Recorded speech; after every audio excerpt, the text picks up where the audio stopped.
1605, and he would recruit Guy Fawkes to their plot. Now, one member of the group warned his brother-in-law, Lord Monteagle, not to attend Parliament on the appointed day, November 5th, 1605. And Monteagle subsequently alerted the government. Fawkes was arrested in a rented cellar under the Palace of Westminster, where he had concealed 36 barrels of gunpowder.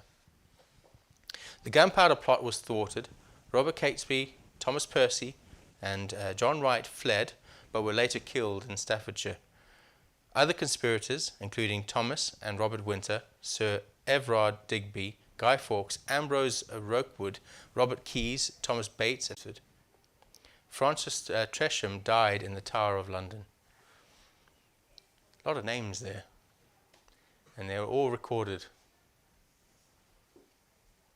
After the failure of the gunpowder plot, laws against Roman Catholics were immediately increased in severity, a setback that hampered religious tolerance for centuries.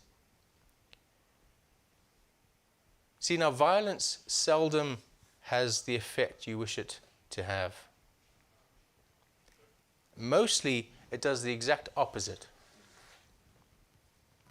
In 1606, Parliament established the 5th of November as the day of public thanksgiving.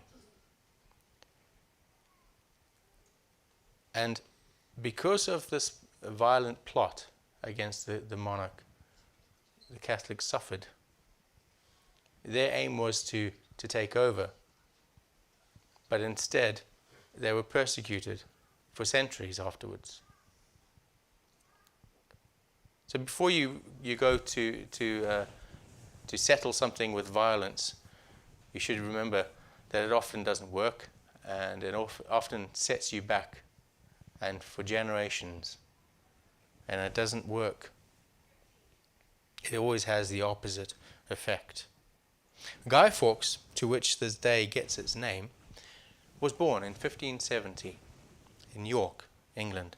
He died on January 31st, 1606, in London. He was a British soldier, best known for participating in the gunpowder plot. Fawkes was a member of a prominent Yorkshire family and a convert to Roman Catholicism. His adventurous spirit, as well as his religious zeal, led him to leave Protestant England in 1593 and enlist in the Spanish army in the Netherlands.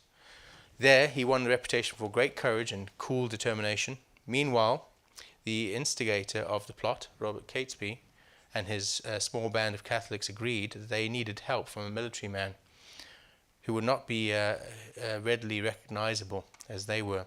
They dispatched a man to the Netherlands in April 1604 to enlist Fawkes, who, without knowledge of the precise details of the plot, returned to England and joined them. It's a bit foolish, don't you think? A bit foolish. Only after being tortured on the rack did he reveal the names of his accomplices. So all those names that I rattled off earlier, they were given by Guy Fawkes after the torture that he received on the rack.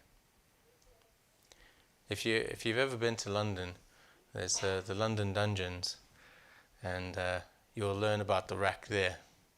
And I guarantee you, if you were on the rack, you would speak. It wouldn't take you long on that to start talking. And sure enough, Guy Fawkes did just exactly that. Now, Guy Fawkes was tried and found guilty before a special commission on January 27th, 1606. Guy Fawkes was to be executed opposite the Parliament building, but he jumped from the gallows ladder and died as a result of having broken his neck. Nevertheless, he was still courted. This may be the reason why people remember his role more than Catesby. Even though Catesby was the head of the conspiracy, Guy Fawkes was the one whose name is given to this day. I think it's because being spared the gruesome execution that people wanted to see him suffer. Or maybe it was just that he was the one who was caught red-handed. We don't know. It might be both.